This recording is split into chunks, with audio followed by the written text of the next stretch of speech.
Phone's on silent. Good reminder. Yeah, I know. I better remind myself.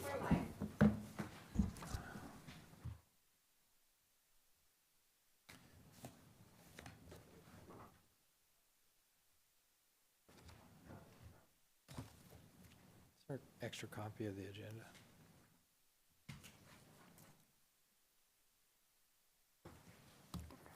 All right, thank you.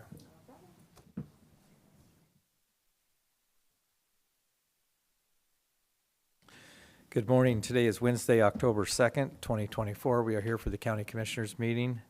I will now call the meeting to order and ask that you join me for the Pledge of Allegiance. I pledge allegiance to the flag of the United States of America and to the republic for which it stands, one nation, under God, indivisible, with liberty and justice for all.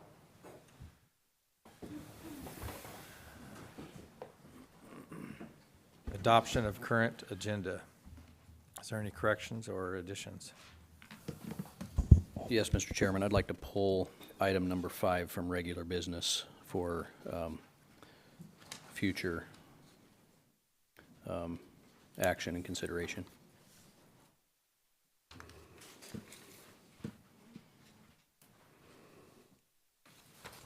All right. Do we need a second on that, or? I'll second. Second. We have a motion and a second. All in favor signify by saying aye. Aye. Aye. Approval of minutes, September 25th, 2024. Any additions or corrections? No, sir. Look good. All right. Approval of warrant registers and payroll rosters. We have 2 this morning. First, I move to approve salary clearing payroll and emergency management payroll in the amount of $1,252,745.02, and note that it has been reviewed by 2 members of the auditor's office and our county administrator. Second. We have a motion and a second. All in favor signify by saying aye. Aye. Aye. Motion passes. Mr. Chairman, I move for fund expenditures in the amount of $623,734.94, and note that it has been reviewed by 2 members of the auditor's office and our county administrator. Second. We have a motion and a second. All in favor signify by saying aye. Aye. Aye. Aye. Motion passes. Moving on to public comment. Is there anyone in the room for public comment today? If so, please come forward, state your name, and you have 3 minutes. Thank you.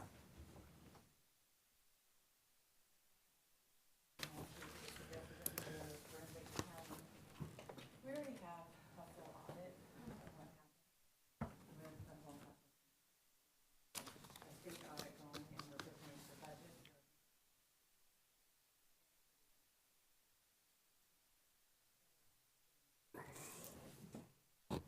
As to comments made regarding my term as of the Civil Service Committee, and the misleading and slanderous statements about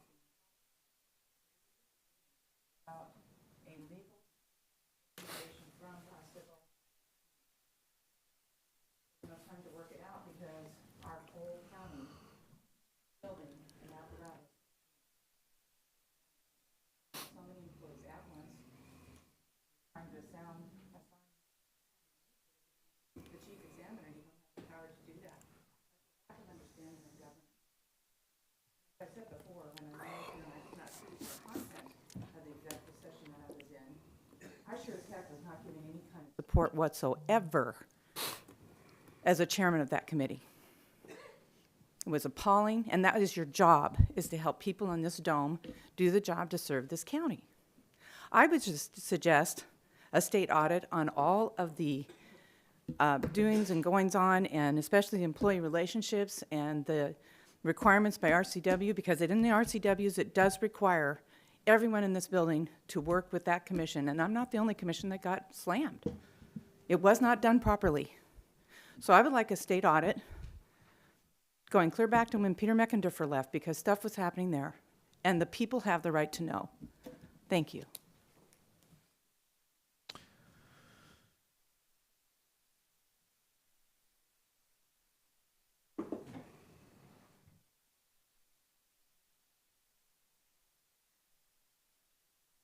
Good morning, gentlemen. Good morning. Mike Miller.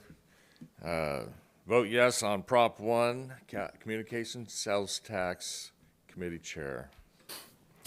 Hey, just getting you updated on some things. Working on the resolution for support by the commissioners. One, had a great Tri-City Herald interview this last week.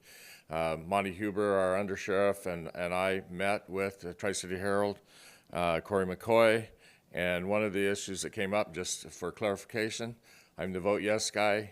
He was the educational guy, just to make sure I'm protecting our people for taking time off of their day to be able to provide that info for the Tri-City Herald. So right at this point, we feel very comfortable with the fact that the Tri-City Herald is in support of that. As a reminder, City of Pasco, City of Connell, Tri-City Herald, the Franklin County Fire District, number 4, number 3, and the Pasco Chamber of Commerce has also provided their support in this resolution, this ballot, okay? One of our first messaging will be Facebook messaging mostly, and that'll be vote yes on Prop 1, emergency communications for our first responders. Okay, that'll be the strongest message we have, and we'll have other messages throughout the next several weeks.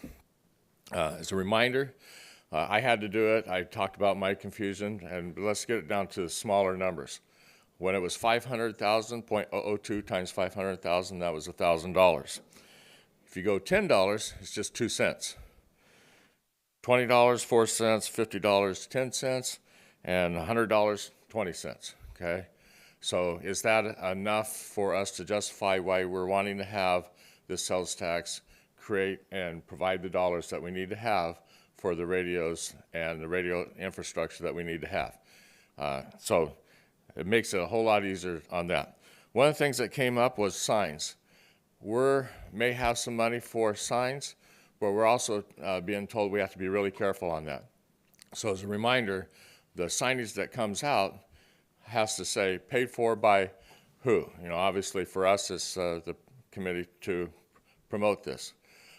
On the same side, people may not realize it, but the signs that are out there right now that are vote no, they have to have also paid for by who, okay? If they don't have that on there, there could be a PDC problem, just giving a heads up ahead of time. So make sure that that gets on. I might be helping the other side on this thing, but I think that's real important. I'm not looking for getting anyone into trouble, so let's keep it clean. Let's see, what else here? Got good stuff happening throughout as far as responses go. I've already mentioned that. And I look forward to a conversation there. My 3 months already up? Darn, okay. Thank you. Thank you. Anyone else in the room for public comment? Hearing and seeing none. Approval of consent agenda. Mr. Chairman, I move for approval of consent agenda items 1 through 4 as presented. I second. We have a motion and a second. All in favor signify by saying aye. Aye. Aye. The motion passes. Regular business, Resolution 2024, declare November 22nd, 2024 as National Adoption Day in Franklin County and sign the proclamation.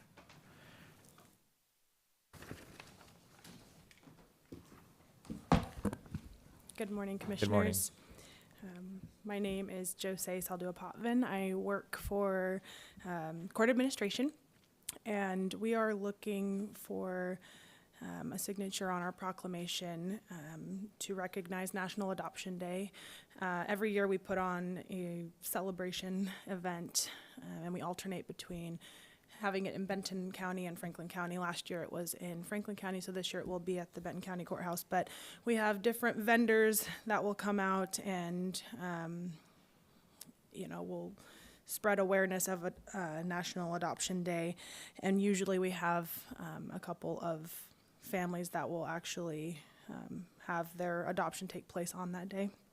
And so every year we have it the Friday before Thanksgiving, and this year it would fall on November 22nd.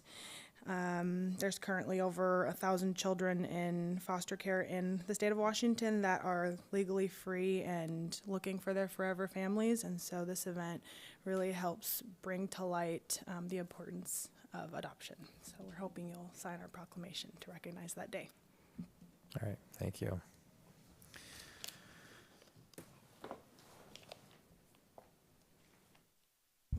I think all we need is a consensus on this, Mr. Chairman, and I'm willing to sign it. Absolutely. Absolutely, too. And thank So, you for doing this. Yes, thank you. Thank you very much. And if you're available, it is in Benton County, but it's at 3 p.m. And it really is a special event, and it brings to light, like I said, the importance of adoption. All right, thank you. Thank you, Mr. Chairman. A point of personal privilege, if you will. Yes. I had asked if it was possible if our assessor could come today and speak to us on this for a moment. Our assessor is adopted himself and is a pretty special process and have worked with people in that process before. And so he is at a conference in Spokane, so he couldn't be here today. But he is very intimately familiar with it, and so I'm definitely in support of this. All right, thank you. Resolution 2024, approval of starting salary for therapeutic court case manager, presented by Trinia Roscoe. I believe she's in she's in court right now, Commissioner. I thought this might have been on the consent agenda. It's under regular business.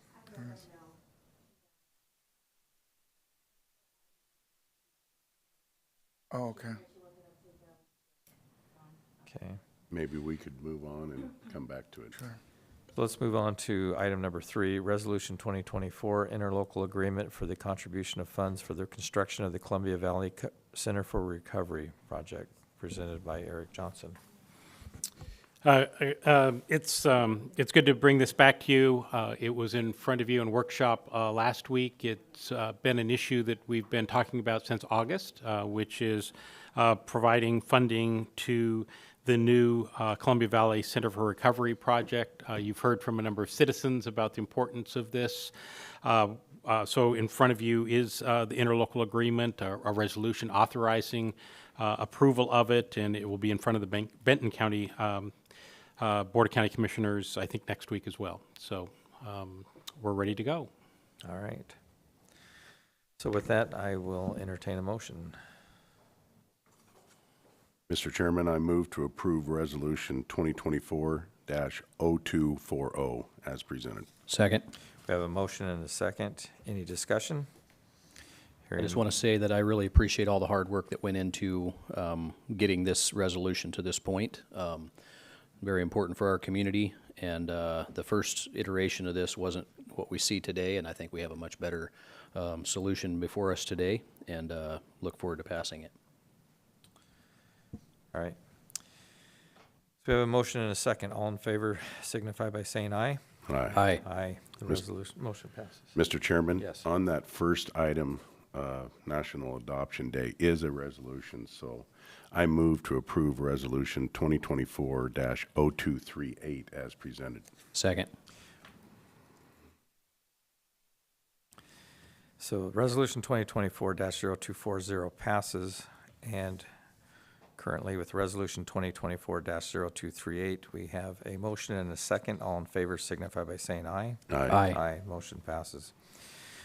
Moving on to Resolution 2024-0239, approval of starting salary for therapeutic court case manager, presented by Trinity Orozco.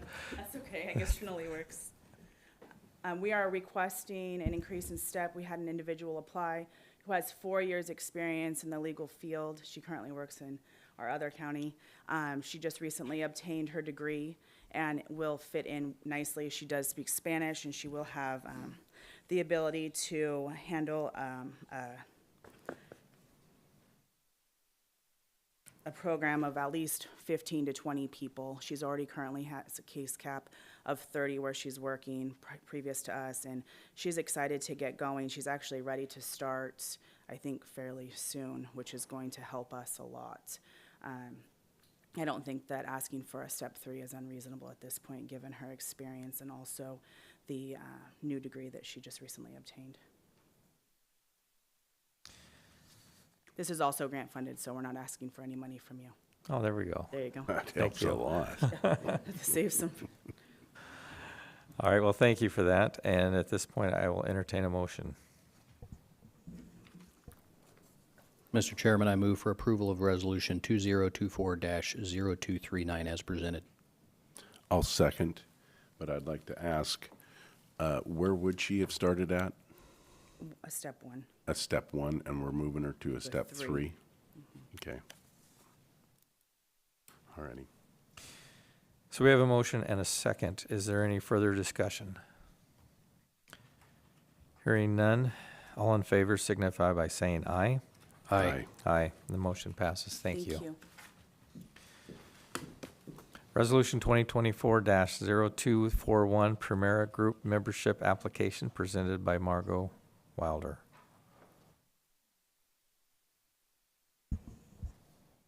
Good morning, Commissioners. This is just kind of a standard service agreement for our benefits, so it's our agreement with Primera. Pretty much the same from last year with a few changes. One is the signing authority. Last year it was Commissioner Didier as chairman. This year it'd be Commissioner Mullen as chairman. And then some changes within the contribution structures that are, there's multiple number 2s and 3s if you saw that. I think there's like 7 or 8 pages. It's just the contribution structure of what the county would give.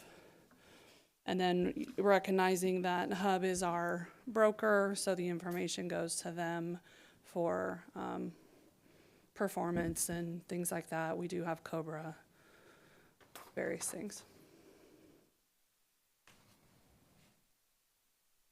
So this resolution would just be to authorize for Chairman Mullen, sorry. Apologize, to sign the contract, which is, or the service agreement, which is the last page there as well. Mr. Chairman, I move for approval of Resolution 2024-0241. Second. We have a motion and a second. Any further discussion? Hearing none. All in favor signify by saying aye. Aye. Aye. Motion passes. Thank you. Commissioner Administrator updates. Mr. Johnson.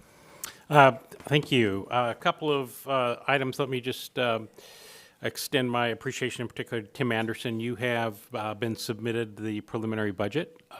It's something that I've been working with him on. You have some items associated with that were sent to you. So please take a look at that. We'll talk a little bit more about that during the workshop.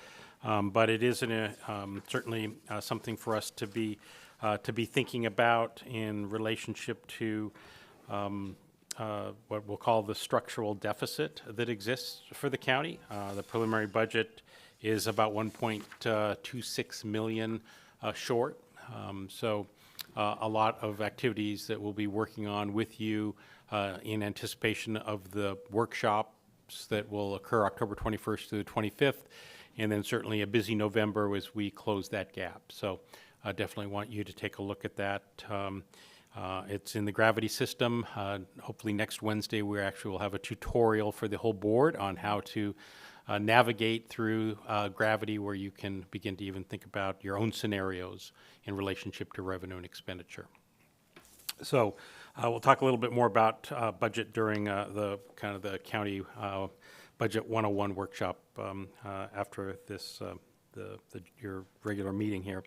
A lot of things happening with HAPO, so really working on both kind of the operations side and what's happening with the operations, and then certainly looking at the long-term future of that and some activities under master planning and other activities, and we'll have more discussion about that here as well this morning, but spending time with folks there.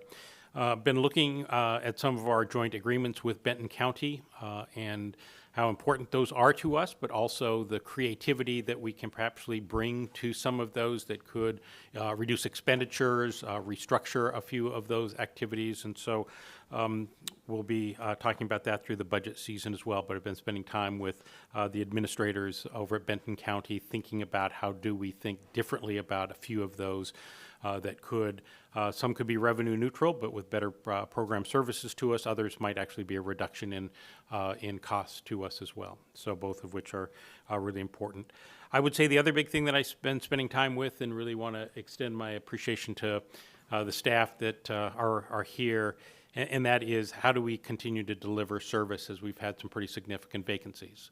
And so how are we restructuring on an interim basis while we go through the process to recruit on a permanent basis as well. So my deep appreciation to obviously staff in the board and administrator's office, and then really throughout the different departments who are really picking up the slack as we work towards restoring those with permanent positions. So my deep appreciation really to all of those departments beneath the board, and a number of the independent elected offices have also pitched in to provide us guidance and assistance in ways to think about doing some of these activities during the interim period. So very much appreciative of that. And so as I indicated, obviously there's recruitment of directors, there's some recruitment of some of the other staff levels that we're working on, and in the meantime also doing some interim filling in activities to do our very best to make sure that nothing falls through the gaps, prioritizing those things that are time sensitive, those things that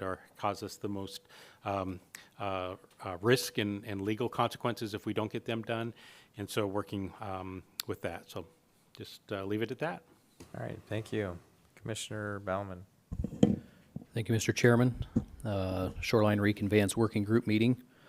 Had a meeting with the Corps of Engineers as well as some local landowners at Levy Landing Park about the conditions of the park and some potential future use.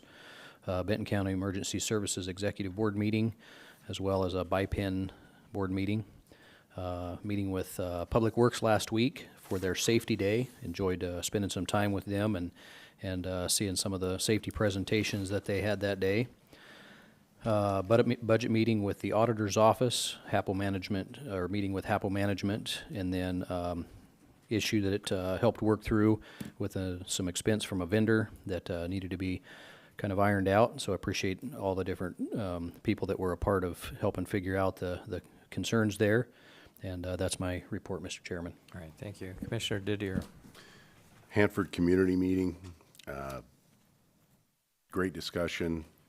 Brought up the fact that we're looking hopefully for another bridge crossing from Horn Rapids to Self Landing. We need to get the traffic off of 182. I'm seeing as I try to get over to the Ben Franklin Transit meeting, there's multiple slowdowns and backups. It's reminding me a lot of DC, and I'm not happy about it, but we are getting more people here, and there's more traffic on the roads, and we're having problems in areas, and so discussion there, and then there was a private reception with Candace Robertson. I couldn't make that because I went to the the Emergency Responders Banquet up at Connell, where they had great award assembly for these emergency responders that are donating, most of them donate their time and their efforts to help people in our community, and I'm very thankful for them. And they recognized my wife, Christy, as the EMT of the year. Wow. She was pretty humbled by it, but she does give a lot of effort to that. That's part of our emergency responders. And then I had some calls, and I'd like to meet with Mr. Erdman on roads. I had a call on East Sagemore, and they're saying the road is so terrible that they're worried about the eggs going away from Oakdale, and there's a lot of commerce on that road, and I think we need to look at that road because of all the commerce that's going on that road. That road, we got to maintain it better, because when you're hauling eggs are fragile. And then, of course, I don't know if you've seen this or not, but Warehouse Road, there's a truck, and they said there's a truck that turns over on Warehouse Road every year at the same spot. There's no shoulders up there, so we need to look at that and see what's going on. I don't know if you got that, Craig, or not, but I'm going to share that with you after this. And then I talked to some people about radios, because that's one of our big topics here right now, and that I know we're supposed to remain neutral, and we are, but just looking at making sure that Franklin County's treated fairly in this, and I think that we need to go out to bid on this. I believe that that's the only way to be treated fair, is you put it out to bid instead of just relying on one company to give you the best deal you can get. There's some other radios out there that are just as good a quality as a Motorola, and we need to go out to bid and make sure that we create competition, because competition brings out the best in everyone. And I also talked to Mike Namchuk. He's not here about this, and I'm going to share some more stuff with you here later on about what Mike has said. And then I don't know if people have heard, but Lamb Weston and Connell is shutting down. That's 365 jobs, or 385 jobs that are now gone. This is also the processing of the potatoes that are being raised here. So is this a decline? Because we're seeing it in restaurants. The French fry freezers are all full. Guys are getting their acres cut every year. Are we seeing a backing off of potato production, which will put more pressure on other crops? And right now the other crops are, it's terrible right now.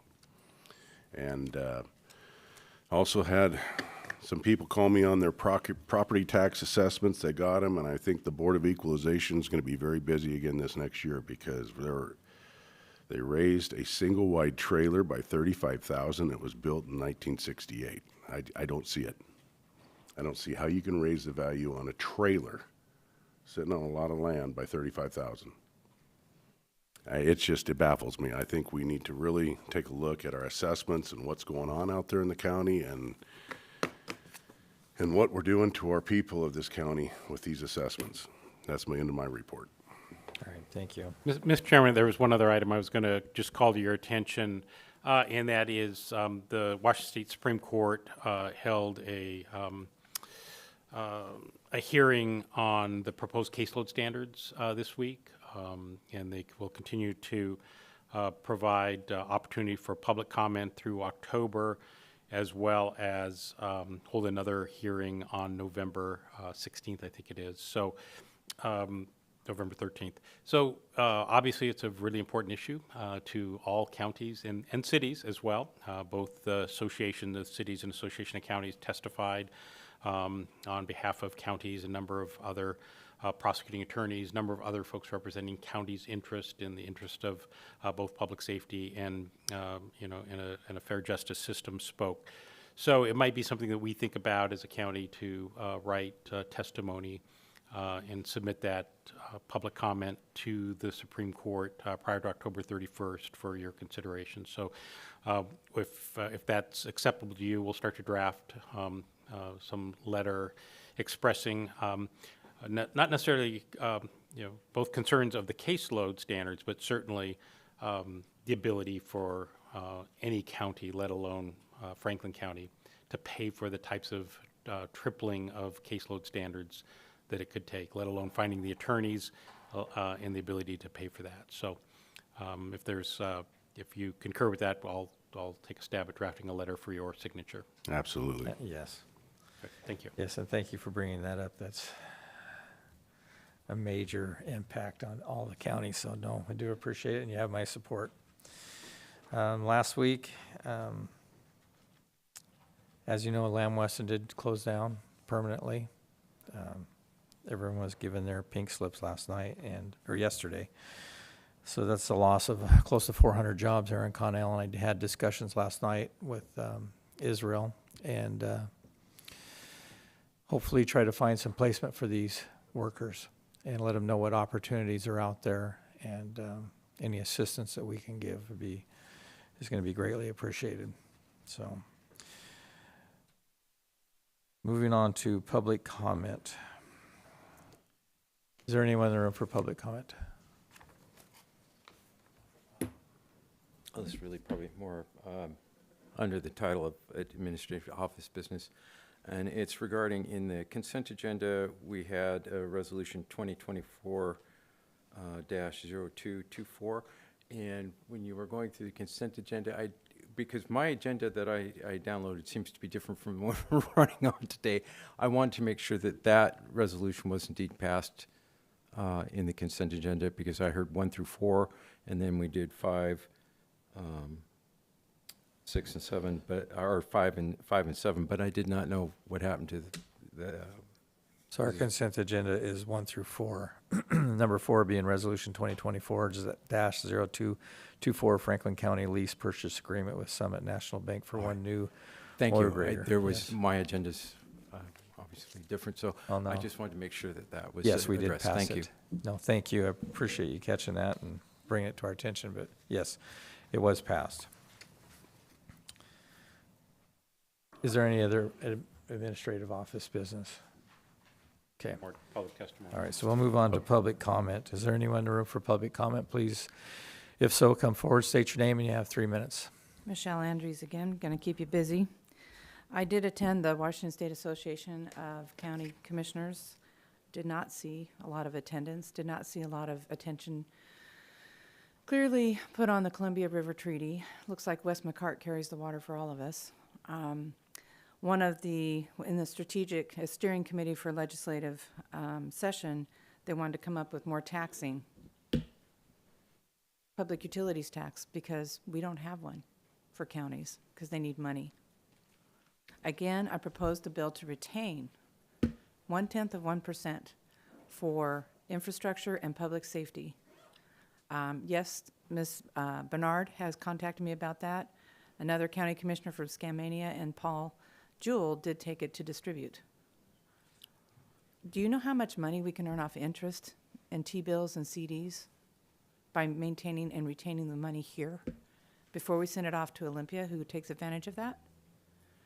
There is a small seminar in there called Cash Fest. I confirmed it with Eric. It's a very good program. I do believe our treasurer is doing all of that, but it is worth the review, and it is worth retaining funds here to actually fund positions. The reason we're having to pay so much more is because we lost so many county employees, and I'm very glad that you saw the value of VEBA. It is the one advantage we have with the pay scale we have to retain and keep employees here. I understand all your issues with somebody you think who double-dipped, and I'm not going to get in the middle of that fight. But if you're not going to raise property taxes, and it appears that our signs on properties saying so already from this dais, how are the people in Franklin County going to have a secure system? So now maybe you are going to have to consider, and I'm going to ask Eric, can you get the numbers together to see what a public utilities tax would cost so we can get cell phones and radio? I don't want another bid. It's already been bid out. 3 cities and 2 counties have already had it. So we need it now. VHF was used in the early 90s. You were told since 2017 this was a big issue, that parts weren't being made. And I do want to know, when every time I hear that this resolution was passed with, 2 people from the auditor's office, how in the heck did we get in debt in the first place? It's not unfunded mandates. Okay? It's not. And I know I'm being very, holding you accountable.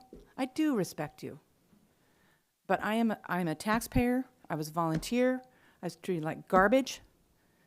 And if you expect people to continue to take that inside this dome, there's plenty of stuff. And that's why I want a state audit of the employee relationships and the RCWs that are required for this place to function, because they haven't been.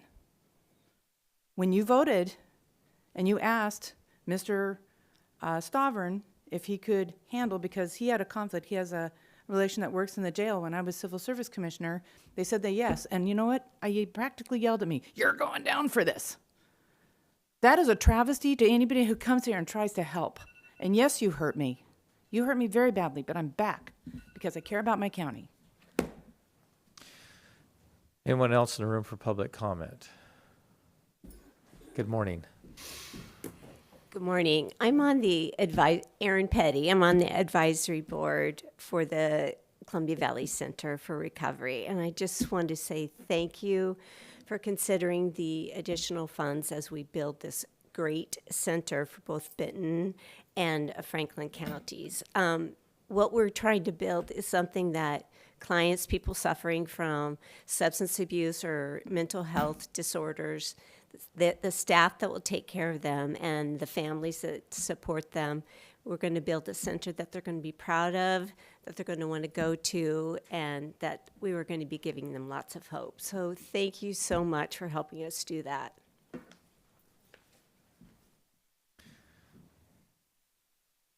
Anyone else in the room?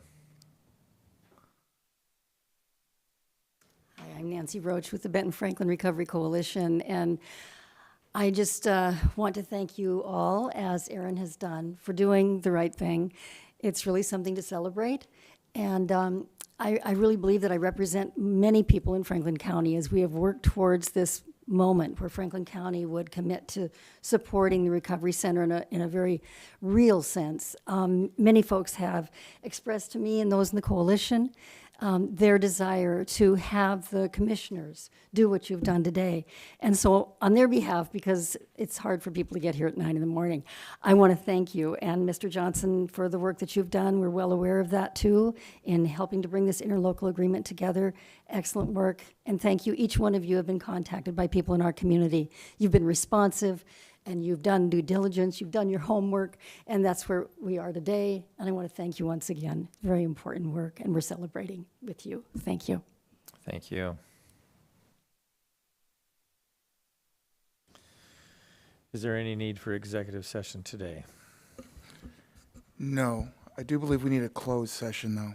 One closed session, and I do want to have an executive session with discussion with the HAPO Center. Would it be potential litigation, or what's the RCW? It's more of an update. And Update. I'm going through the RCWs here and trying to figure out which one that it would fall under.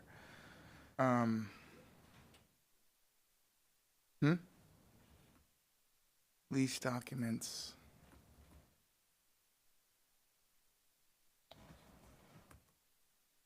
I guess that would fall under subsection E. Contracts. Looks like to me that it would be RCW 42.30.140, Section 4, contract negotiations. Yes. Yes, thank you. Well, Contract. that's closed session, is that? So that's actually an exception. That's not, that's the, that's what we were talking about with a closed session. So that's saying that the chapter doesn't apply to certain types of negotiation. So is this a bargaining negotiation with the labor union? Is that what we're talking about? No. It would be contract negotiations, correct?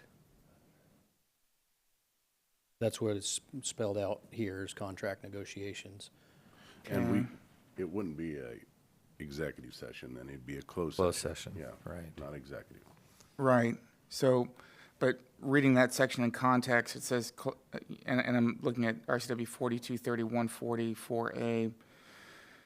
So prior to that, it's prefaced with saying this chapter does not apply to the following things. And then among those things are collective bargaining sessions with employee organizations, including contract negotiations. So it's not. How do we have a conversation with a vendor or potential vendor? How do we have a conversation not in a public format? I don't know. I mean, that's a good question. I don't know that we can. So we have to have contract negotiations in a public forum? It depends. Is it with a labor union or what? It's not. It's about contract negotiations with a vendor or a potential vendor. I don't think this would be an appropriate subsection then. I would think we would need to go potentially. Yeah, I think the real question relates to, and I need to take a deeper look into this, but really it's about, more importantly, the kind of the lease arrangements that we have and potential operations of that lease agreement with, but I don't know whether it's a true lease of HAPO, so I'm trying to determine that as well. Right. We have an operator that has has an agreement with us, but I don't know if it's actually a lease. So it sounds like it could be under potential litigation if we're talking about contractual relations in that setting. And if we start to stray out of that, I guess we would need, Eric or myself could sort of rein us in. All right. But I've always wondered that as well, whether this is in fact a lease, because I think if it were a lease at the Hapo Center, would trigger that leasehold excise tax. Yeah, we do have an agreement that does talk about property leased, and that is one of the issues that will be discussed, and the use of the property, of the leased property. Oh, I see what you're saying. So I do believe that under executive session 1, both B and C are appropriate for executive session.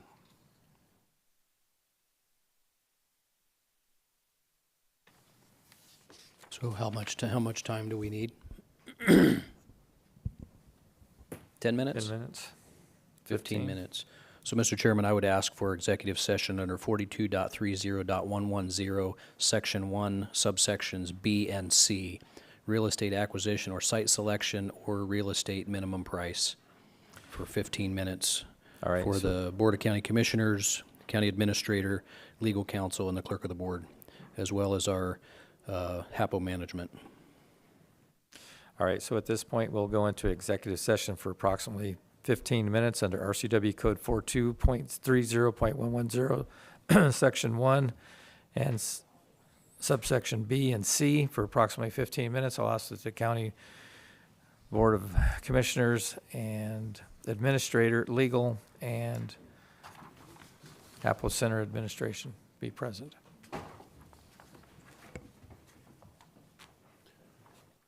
Time is 9:42. We'll come out at 9:57. Thank you.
10 minutes is all we need. Let me open the door so you guys can see in.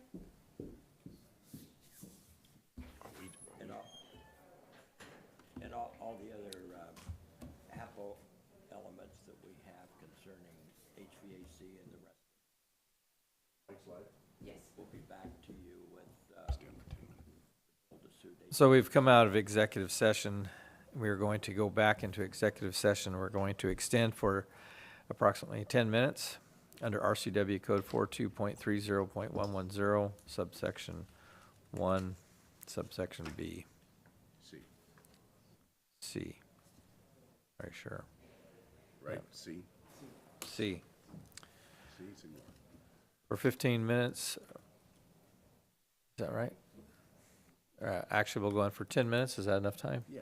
10 minutes, so we'll reconvene at 10:10. Thank you. I will ask that the, Everybody in here present. everyone present stay for executive session, which is the Board of County Commissioners, Legal, Administrator, and HWL.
So we've come out of executive session with no decisions being made.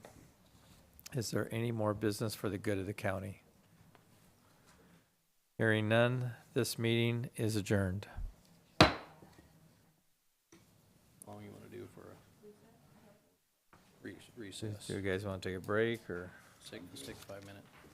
5-minute break? So we'll take a 5-minute break before the workshop. I forgot about you. Sorry. How long? It's not gonna take long, but I know Mark would like to join us, so let's have a 5-minute break and then do. All right.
Wednesday, October 2nd, 2024. We are here for the workshop, and at this time, I will call the workshop to order. And approval of workshop agenda. Mr. Chairman, I move for approval of the workshop agenda as presented with one item, county budgeting overview. I second. Second, motion and a second. All in favor signify by saying aye. Aye. Aye. Motion is approved. Public comment is limited to workshop agenda items only, limited to 3 minutes. Is there anyone in the room for public comment? Michelle Andrews, I do want to know exactly where the shortfalls are. I want to know the reserves that were protected when the resolutions were changed to use them and what for. Because I don't see, even in the tumultuousness of the last several years, what those originally were protected for. 2 to 3 million is what I believe that I last knew we had. So I do want that to be brought out for the public to see. And I do want to save money by not having turnover in this county. So, thank you. Anyone else in the room for public comment? So workshop item number 1, county budgeting overview. I think we're going to do a quick closed session first, and then we'll come back. That's true. And we're just, I for the, forgot about yeah, you just again. really quick one, and then we'll be back. 10 minutes, right? 15. 15. I'll be right back. Okay. So at this point, we'll go into closed record meeting, Closed session. closed session. Thank you.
We've come out of closed record.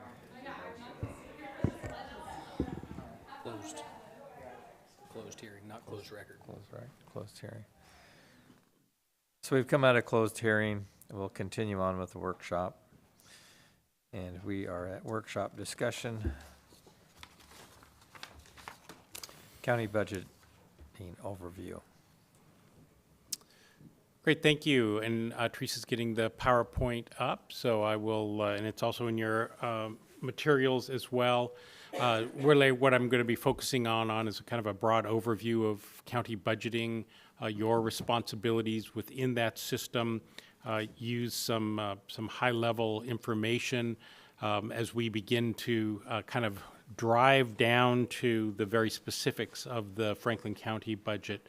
Next week, we likely will doing a kind of an overview of the gravity system, so you can understand how to get into that and look at all of the information that is in there about each fund, about each line item. You can really delve down. So we're gonna geek out a little bit on county budgeting. Some people it's a great topic, and others it's a glossy-eyed topic, but it really is one of your fundamental responsibilities.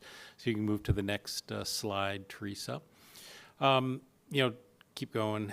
So it really is this one of the core functions that you provide, which is to for the differing departments, the differing groups to be able to provide you their thoughts, whether it's departments, whether it's offices, whether it's our external partners, and ultimately maybe the citizens certainly as well.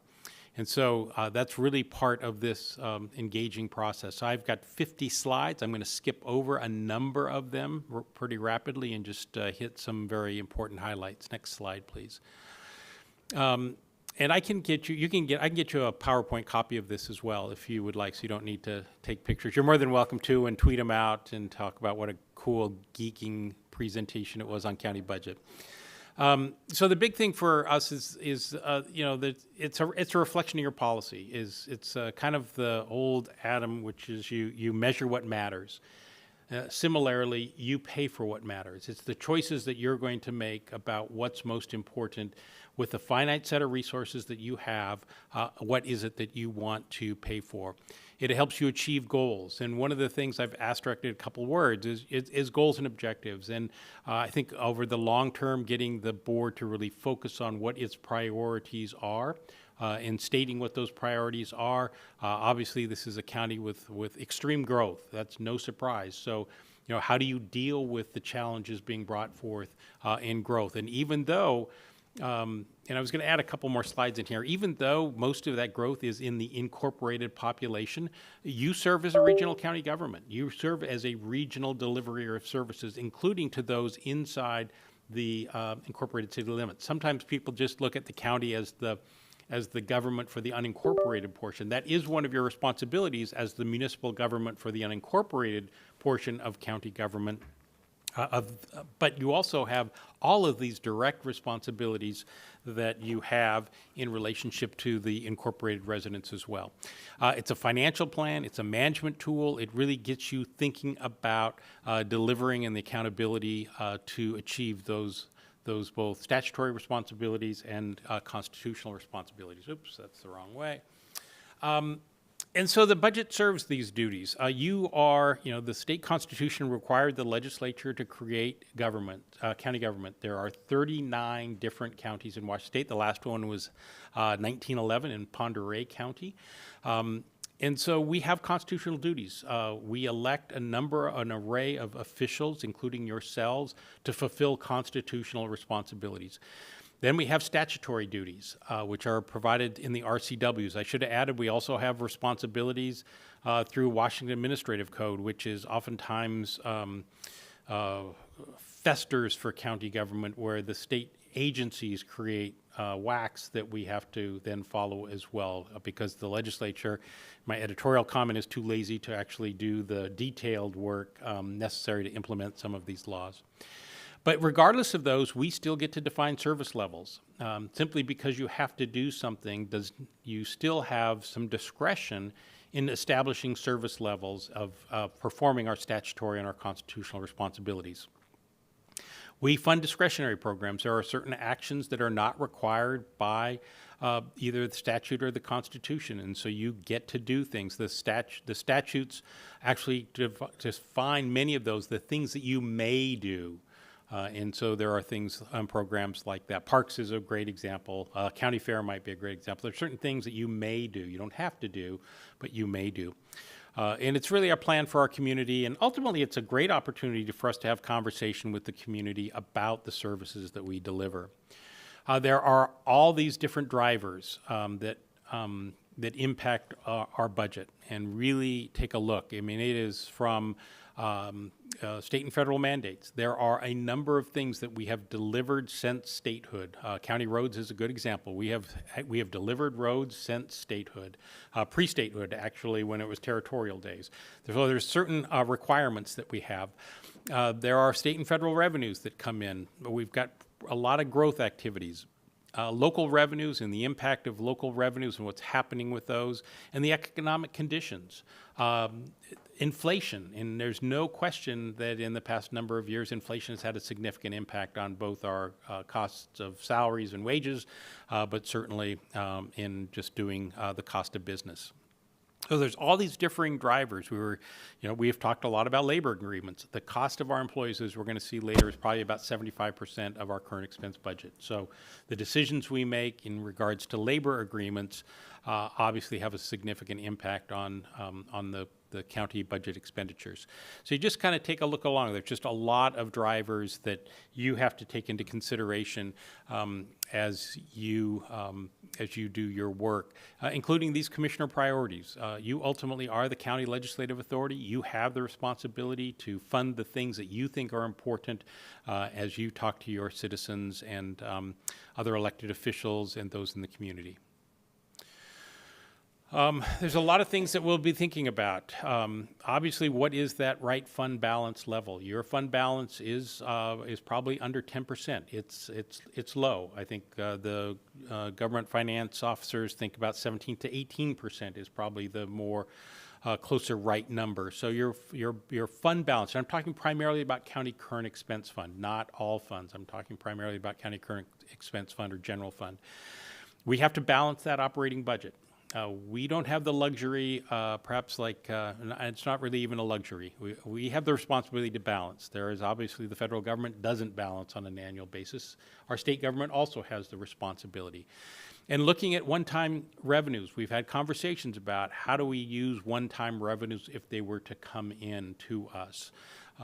Use of fluctuating revenues. So sales tax has been a fairly stable growth revenue, but it is definitely a fluctuating revenue. Depends on the economy what happens.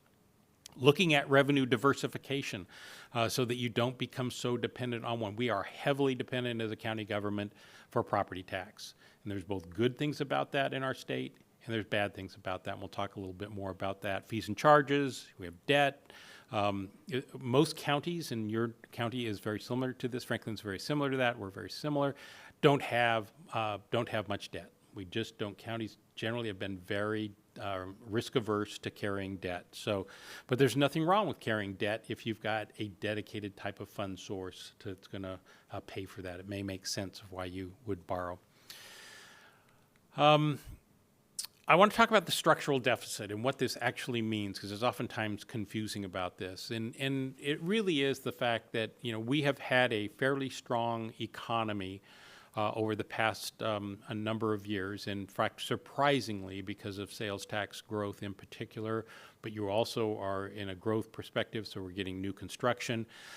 And that we have the fact that we've had that good, strong economy, we still are having reoccurring expenses increase faster than our revenues are. And that is just what's called a structural deficit.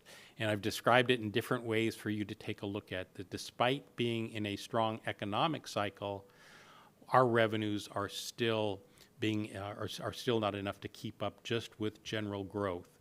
Not talking about growing the size of county government, not talking about adding new FTEs and programs. You just have a structural deficit. You are not unlike many counties, and I'm going to show a chart later which is going to be directly related to Franklin County, but there's a number of other counties, I think it's 16, looking at the state auditor's office report, that have similar situations that Franklin County that have a structural deficit. So you can take a look at these times, just different ways to look at this and different ways to describe.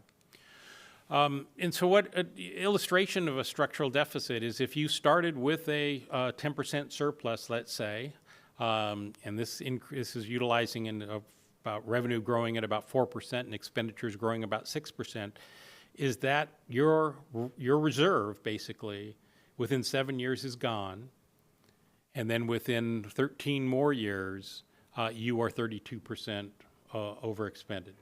And so that's a structural deficit, and that's a problem. And let's see what my next chart is. So what's caused that? I started in county government in 1984, the glory years, I say. We had 6% property tax cap. We had federal revenue sharing. And I was in a county that initially was a big timber county, and so we had a lot of timber being cut in the 70s and 80s. So we had a lot of money. There was no structural deficit, I can tell you that much. But now with the 1% property tax cap plus new construction, that has created a limit on your major revenue source. So think about that, 1% plus new construction. New construction is generally, depending on the county, and I haven't seen our numbers here yet, are generally about adding maybe an additional, you might get an additional 2% to 3% in your overall collection. So it is important, but it is definitely not keeping pace with inflation at times, certainly over the past 4 or 5 years. Because we are property tax based, about 40 to 50%, and I think we are somewhere in the neighborhood of 43, if I recall, of our revenue coming into the general fund is property tax, which means your major revenue source is coming in at probably roughly 2 to 3% growth. That's if you take the 1%. Which the county's not always taken the 1%. You can bank that capacity, and I know the county's actually utilized its bank capacity here recently as well. And at times, we talk about this as masked by new construction because it has such an impact. It adds to our property tax growth. It's estimated that about a third of sales tax revenue comes from new construction and all the things associated with new construction. When someone gets into a new house, what do you think the first thing they go out and buy? New furniture, new appliances, so all the things that happen with new construction. It's a dramatic impact, and obviously one of our restricted funds is also benefits tremendously from that, which is real estate excise tax, which we can use for many capital types of activities. That structural deficit on the expenditure side really is impacted by salaries and benefits. Cost of living adjustment, step increases, healthcare cost increases. We were very fortunate. We got a very good renewal for healthcare costs. But you're trying to correct a decision that had probably an unsustainable component with it, with the waiving of healthcare component. Wage adjustments that you sometimes have to do to stay competitive in the workplace by adjusting your salary grid on a periodic basis. I didn't indicate, but we talked about it earlier. Obviously, binding interest arbitration has a tremendous impact for a number of your workforce as well, which is oftentimes sometimes larger than any other cost of living adjustment that's provided in the workplace. We had significant increases in the cost of liability, proper and cyber insurance over the last. Cyber insurance didn't grow much, but liability and property, we had a huge increase in liability insurance, in part because the state of Washington has joint and several liability. It's a very expensive place to do for insurance companies to do business. Joint and several liability, just to remind you, is, the county might be held 3% liable for an automobile accident on our county road, and we may end up paying, or our insurer end up paying, almost the entire claim. And so it's just something we have attempted to change here in the state, but without little success. Inflation right now pretty manageable. We talk about unfunded mandates. Whether you talk about them or not, there are ongoing responsibilities that the counties have been assigned whether it's recent or whether or not it is just our historic responsibilities. We've talked about caseload standards just a little bit ago. If we're expected to deliver caseload standards, I don't know how the county even begins to touch it. And then, reduction in revenue. We've had two actions recently where the legislature actually reduced county revenue. They recently did it to not require the type of interest payment on folks that do not pay their property tax on time. And then we had another one where a lot of fees and charges that were being charged to individuals that committed crime they're not being paid. So we're losing revenue in both district court and superior court as well. So the legislature take action. So this is a chart right out of what's called the Financial Intelligence Tool. This is specifically for Franklin County, which was a chart that I thought was pretty graphic of talking about the structural deficit and it's illustrated from sustainability of the county current expense fund. Is that you are seeing a widening in the gap of your use of what I would call one-time expenditures that are beyond your general revenue that is coming in necessary to sustain your operations. And so this does not look dramatically different than a number of counties, that's for sure, but it really does illustrate the impact of a structural deficit. Any questions on structural deficit before I kind of move off of that? I'd love to hear just a little bit further explanation of what that number means in 2023. Yeah, what that basically means is you are utilizing more reserve or more revenues that are not coming in 2023, that you are utilizing them from other sources. So, for example, a road fund shift is a good example of what you're doing. Reserve, you're using reserve. You're using elements that are not included in your revenue that came in 2023. Using a one-time to pay for a stream. Yep. So, and you can continue to do that for a period of. Eventually, you run out of those options, and so it's also there's an element of the transparency and budgeting process is making sure the community realizes that we are utilizing one-time activities to sustain base operations, and those options do at some point diminish. Your reserve can't do that forever. That's for sure. So we have a lot of different types of budgets: preliminary budget, annual, biennial budget, operating budget, capital budget, and we have a lot of fund budgets. The road funds are probably one of our best examples that you have dedicated revenues that come in for dedicated purposes. You are provided the opportunity to divert and shift by statute out of the road fund, but there's a lot of funds that you have no opportunity to do that. Your real estate excise tax is a good example. You can use it for the statutory purposes. When you, if the citizens passed the sales tax for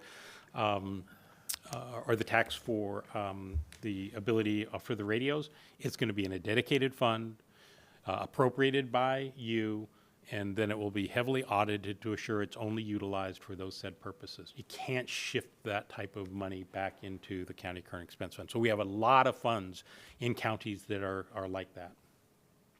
And that's why, the overall county budget, I think if I recall, is close to 90-some million. County current expense fund is about a third of that. So there's a lot of other funds within the budget. Budget responsibilities of yours. We need to adopt a budget, a balanced budget by December 31st. And sometimes you take clear to that date, and other times you'll be able to get it done in the first week of December. And obviously, our goal will be to try and have an adoption during that first week of December. But we certainly can continue to work to assure that we go through all the thoughtful process and have till December 31st. Our goal is certainly not to wait that long. You can amend budgets periodically. It's another tool that I think really is available for you, that it's not going to be perfect. You're going to get new revenue, economic conditions change, different things happen that you can amend the budget periodically throughout the year, and it's not a bad idea to do that. You will have the obligation to set the rate of taxes, the amount of taxes we're going to collect. The assessor, as you I think have heard the term, will do the tax rolls, and we'll get them all ready, and we'll provide you with the understanding of of what your levy rate will be for 2025. And then there's obviously more roles in the budget monitoring process as well. Your county officials have some responsibilities as well as the county auditor or your chief financial officer. You have some options, but we'll opportunity to what they have to do and laid out for you. The auditor has a preliminary budget for you. It does not have to be by the first Tuesday of September of an RCW. If you have an alternative plan, you do have an RCW, or you do have an annual resolution. This year it was 2024-152, which outlined the budget process and budget hearing. It provides for alternative dates that are in the RCW. We'll talk a little bit more about that. The county engineer has a responsibility statutorily as well in relationship to its construction and maintenance plan and capital improvement plan. So the RCW does lay out a budget schedule, but you are allowed alternate plans. And your alternate plan was adopted, I think, in July. So you've done that, and it lays out your dates that you will follow, which don't necessarily match these specifically. We talked about the inputs and the drivers going into this. It's the things that we really will be taking a good look at as we go through the process, and things that you should be thinking about, things that you should be asking about. So when potentially with the all the elected officials and the county departments that are coming forward, you might want to point back out to some of these and ask them questions around, how does this relate back to any obligations that we have, whether it's a county ordinance obligation, whether it's a code obligation. A good example is, we're talking about, adopting potentially some sort of nuisance abatement and code enforcement. So if you do that, are you prepared to finance those obligations then as well? That's one of the very interesting things I always remind folks about. You are probably the most unique in the fact that you have both the obligation to pass certain laws, but then you also have the obligation to fund them. You're both the executive branch and the legislative branch. So keep that in mind whenever you do pass an ordinance. Are you prepared to pay for the operations of it as well? So we have a budget office. So, most counties have a separate budget office, but a number of them still work very closely or have their county auditor do that.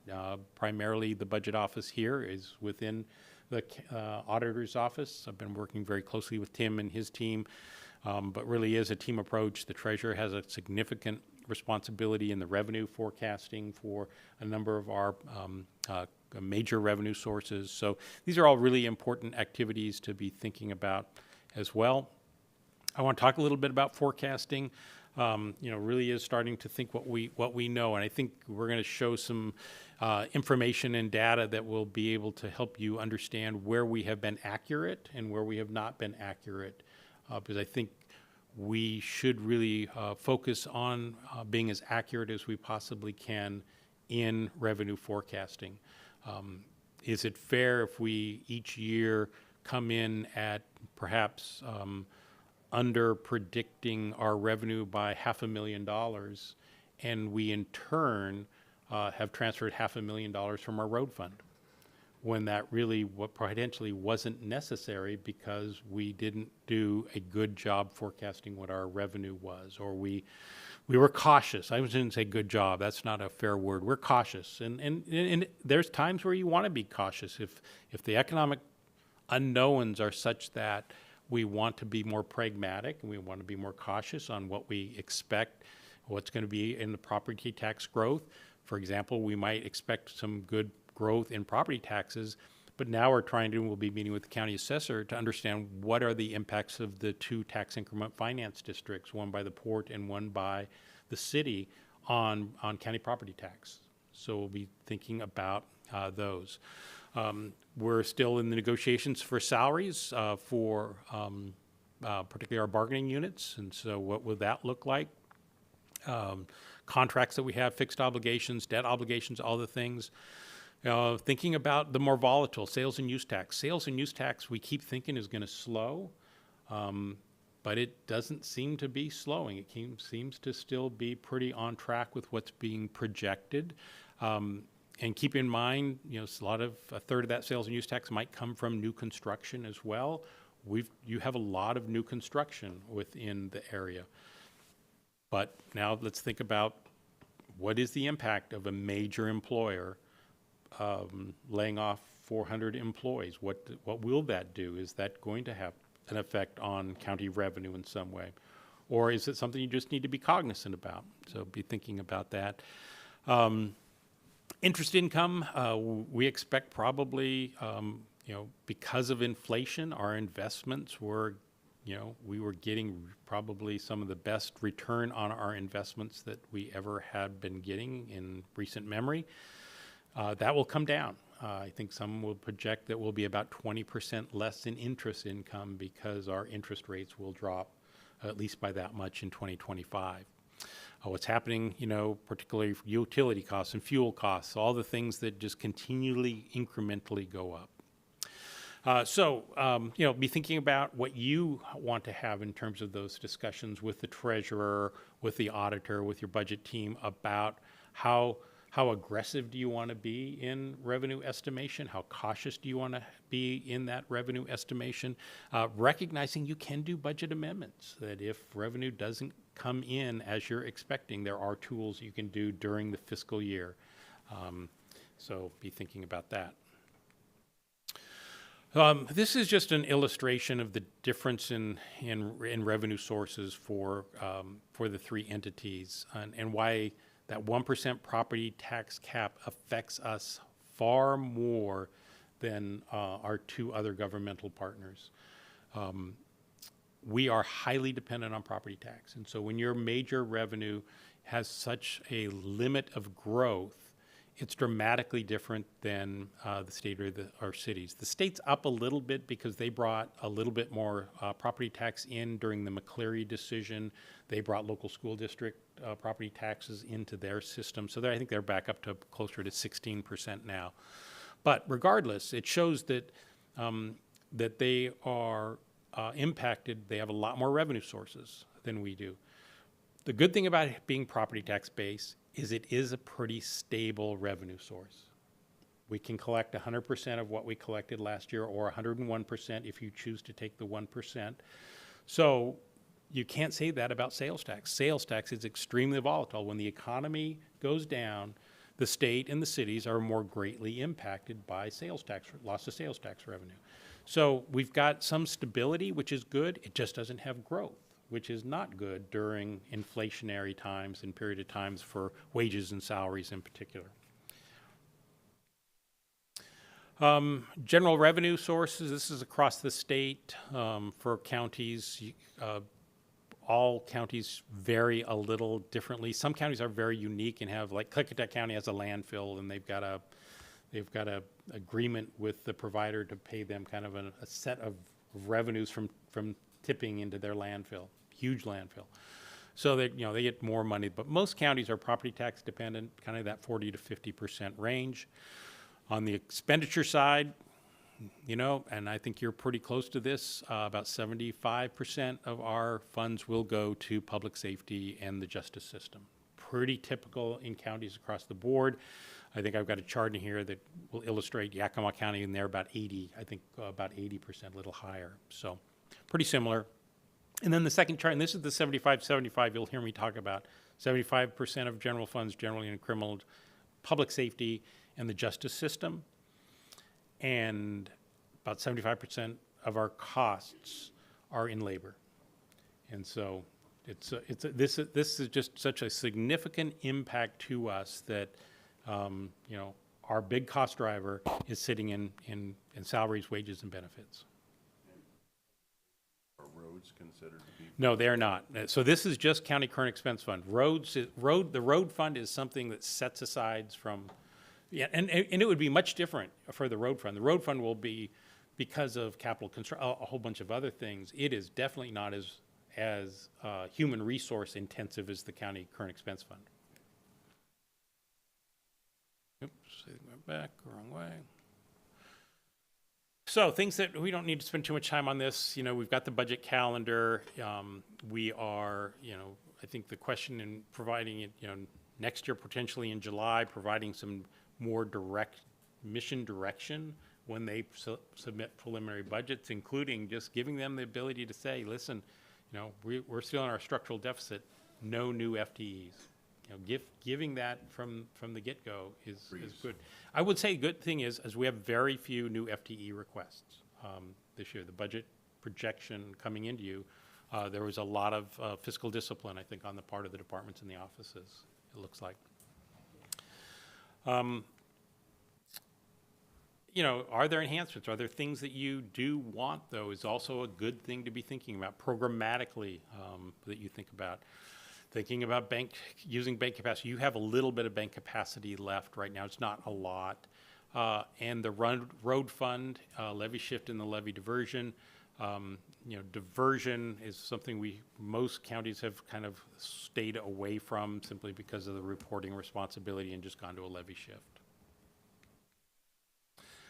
Balanced budget, I don't know if we need to spend more time on that, but it really is looking at your available resources, new revenues. Obviously, there's some one-time expenditure uses you can use. We're going to have a balanced budget, and hopefully we'll be very clear about how did we get to that balanced budget as well.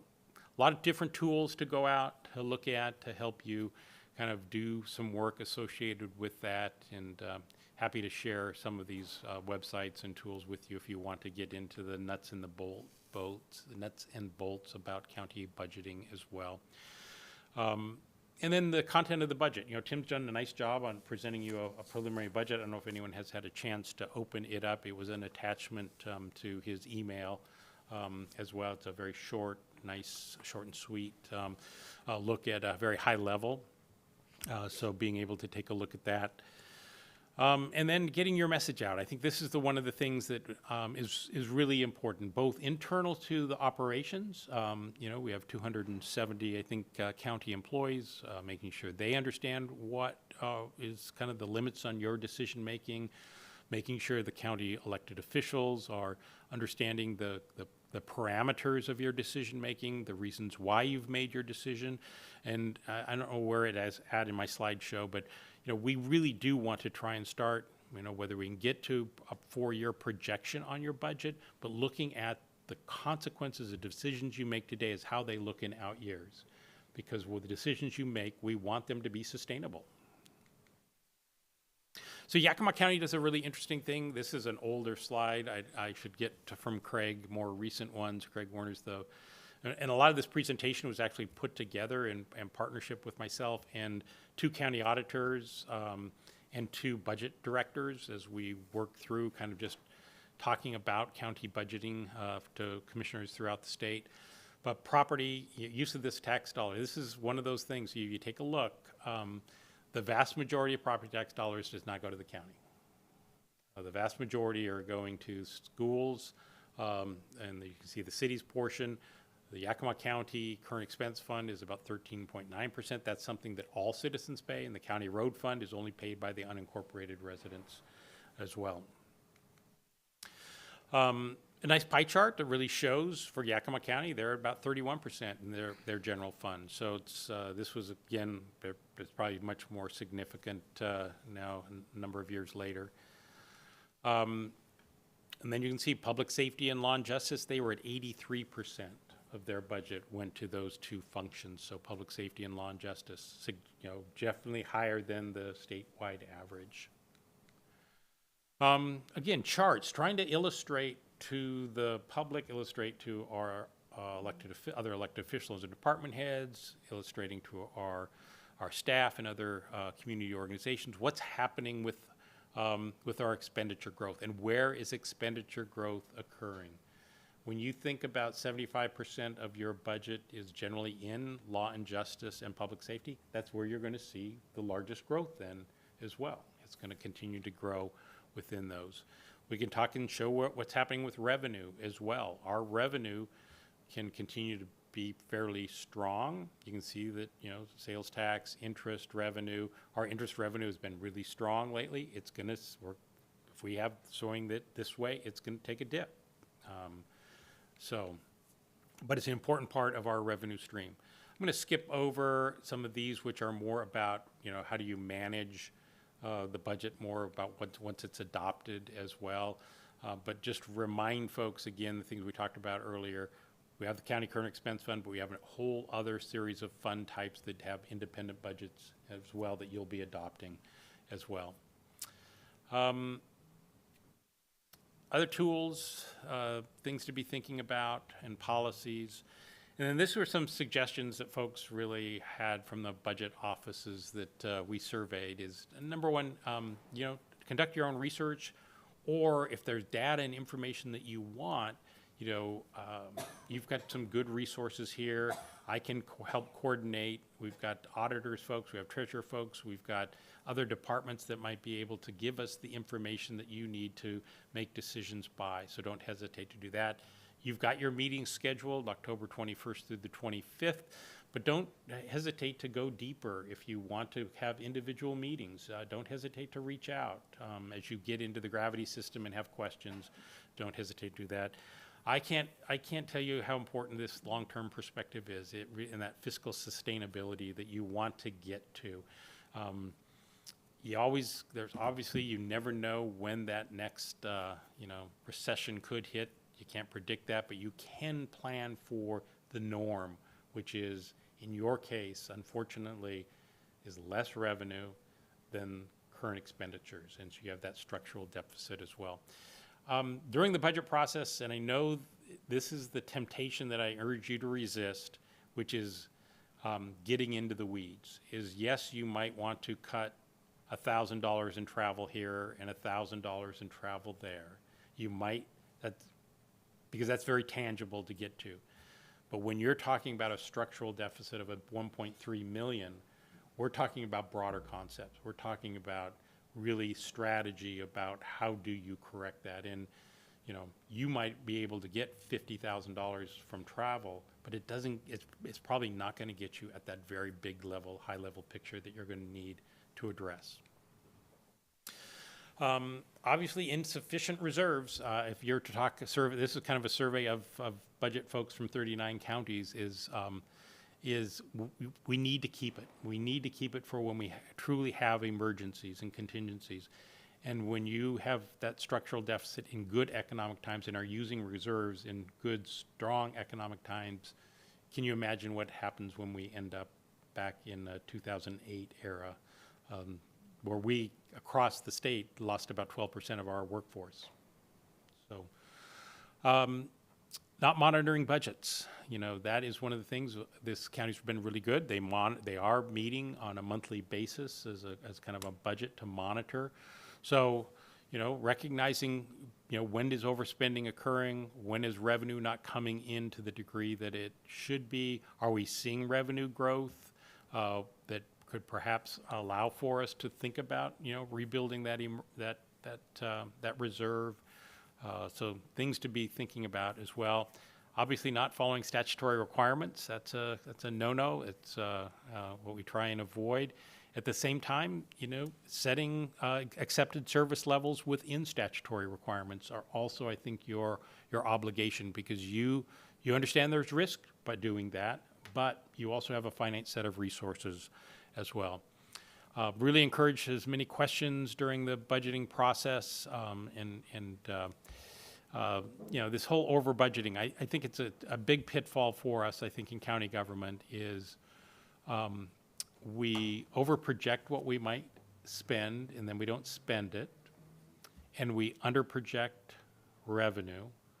And so we end up with this closing the budget, which is good, but it's not really a very transparent budget then as well. So let me wrap it up. It's the budget really process has a lot of state controls in it. We do have an alternative plan. It's a financial plan, but I do believe it's your biggest policy document. It's how you invest your money is the message you're telling the community. If we can make it as collaborative as possible, ultimately the decision is yours.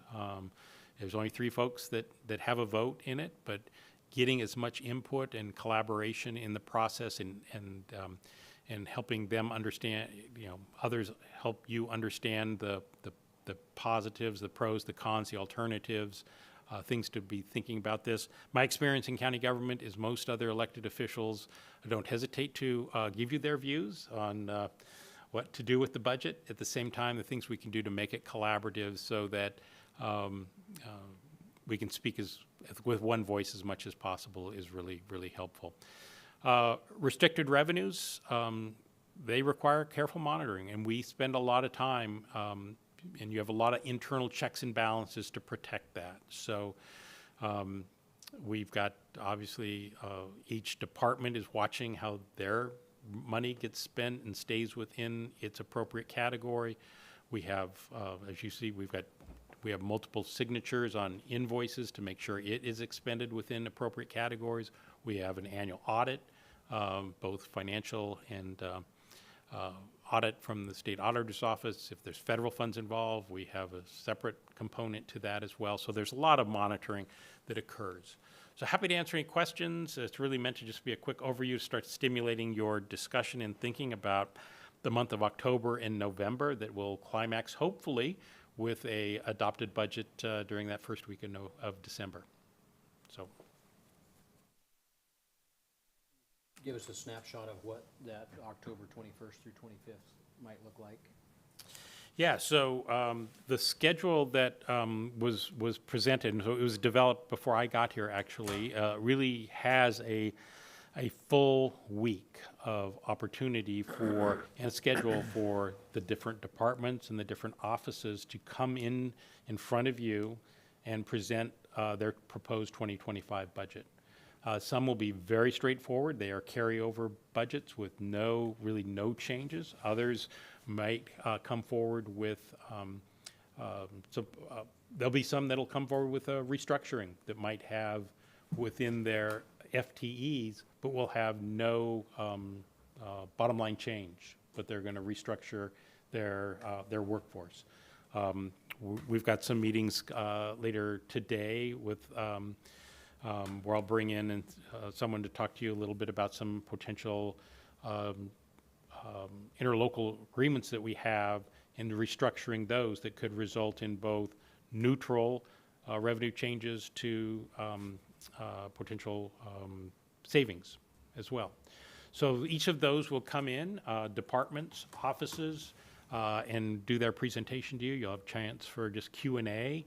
And it really is a time to just really answer, you're not making any decisions. You simply are there to take input, ask questions, jot notes, think about, well, I need more information about this. You can ask them at this point, can you get me more information, or take a note and direct myself or Tim to go get more information about that, or we need more analytics associated with some of those decisions.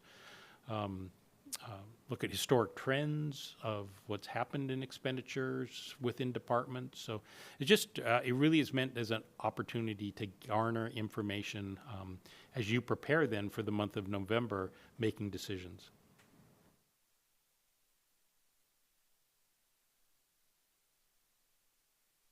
Thank you. That was a very comprehensive download of the process, and I would say that I'm looking forward to it, but I'm not sure if I am or not. So, it'll be fun. I mean, the information, it's a great opportunity to be reminded of all the things that county government does and how critical and foundational they are to a civil government. It really is. We provide some of the backbone, and it's not always the most exciting, ribbon cutting opportunities, but it is the backbone, the things that we do to conduct elections on behalf of the state and assess property and collect property tax on behalf of the state. The things that we do, we run the entire trial court system on behalf of the state of Washington. We're the municipal government for the unincorporated residents. And so you have this really fascinating balance that you are both allocating funds for some of the core foundational governmental elements, but at the same time, you have a municipal government responsibility too. The road system for the unincorporated area, the law enforcement system for the unincorporated area. So it really is, a lot of activities that you provide resources for. So Eric, I know you sent it out to us that, we're projected to be 1.3 million. Did you send it out to all of the electeds and department heads too, so that they know where we're I projected do to be? not know. I'll have to check to see who that all went out to. Yeah, we need them all to receive that too, to see what kind of situation Yeah. we're in as commissioners. Yep. And maybe they can offer up some help for us to make sure we budget, well, we balance this budget. Yep. Thank you.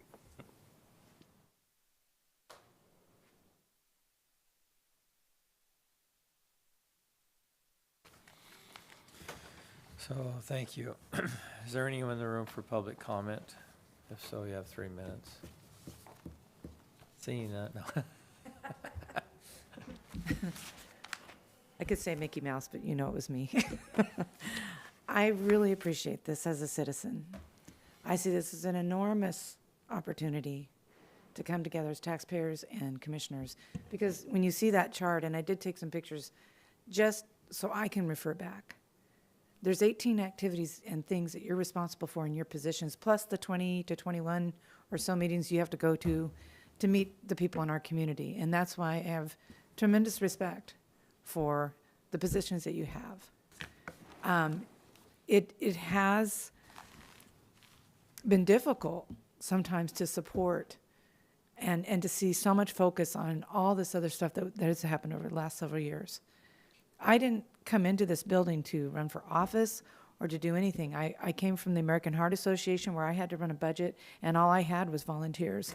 You want to talk about herding cats or super, competent people like cardiologists to get things done. And I did it, so I have an appreciation. But I couldn't just stop functioning. And so somebody said, go in and look at your county. And because I was looking at stuff on the news and saying governmentally stuff isn't right. Traveling does not afford you to have a consistent news stream. And I worked for a TV station, so I consider myself kind of an information consistent person. And the first thing I did was come in and read the history of how our county seat was created. At that time, and to your probably dismay, my commissioner was Brad Peck. And so I had a couple meetings with him trying to figure out, and he actually recommended I work on the Benton Franklin Transit, and I didn't feel qualified to do that. Now I am going to work on that. I do have some leads. I do want to join you as a citizen and make this a better place for my county. I really do. I moved here and I felt like I moved back to Boise, where our community was truly diverse people. We all did what we did. You do you, I do me. But we did everything else together. And I know when the Graff's son, who lives across the street, fell and broke his back, the entire state was supportive of that kid. And he's an amazing guy right now. That's what I want to be a part of. And sometimes we're going to butt heads, and mine's pretty flat already, so I know how to do that. But generally, this is a great service, and I hope I can get a copy of that. I want to go over it. I want to understand it. Don't be looking over your shoulder like I'm coming to get you. I'm here for my county. Okay? Thank you. Thank you. Any other business? Hearing none, this meeting is adjourned.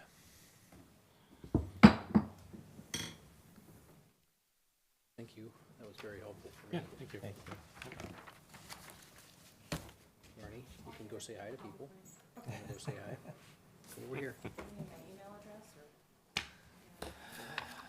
So Eric, I know we're not scheduled to go until 12, 12:30, you and I. Start this early? Or do I you got Jared here. Oh, you do? Yeah, Jared's coming over. Jared, okay, so you have another meeting. No, Jared's meeting with each of us. So it's me, Jared, and each of you. Oh, okay. Oh, I see. Yeah. For the Bi-County stuff. For by-county stuff. Yeah. Okay.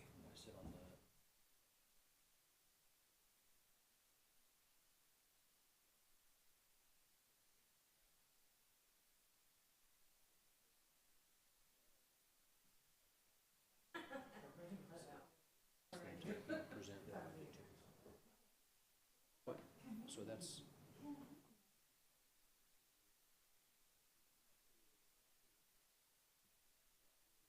We're each individually meeting today.